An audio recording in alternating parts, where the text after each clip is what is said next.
लेकिन आज क्या जरूरी है, क्या मुसीबत रानी बुला के बुलाई है? मेरी गोदरी आज मैं तुम्हें बुलाई किस लिए? बोल मेरी गोदरी, जो बात मैं कहूंगी अगर मैं बोलूंगी, अगर मेरी बात तुम्हें रखेगी तो बोल मैं ककर सुना सकती हूँ, अगर मेरी बात नहीं रखेगी तो बोल मैं किसकी बोलूंगी? बात जो रखने वाली होगी मैं अब ऐसे रखूंगी। या कोई देश का छपरी मोगल पठान तुम्हारे ऊपर नजर बताए हैं तो मुझे बोले मैंने स्वामीनाथ को जाकर के बोलूंगी। नहीं गोदरी तो फिर ऐसा कोई मांगा उससे वो पता नहीं है, वो मेरे ऊपर नजर चला सकते हैं।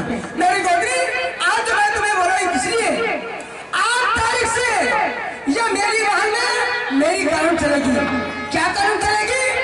8 तारीख से गोबर उठाना, झाड़ू लगाना, आंगना में झाड़ू लगाना, चूल्हा चौका बीट बर्तन कपड़ा लत्ता खींचना, पानी भरना, खाना पीना बनाना खिलाना 8 तारीख से तुम्हारी काम है।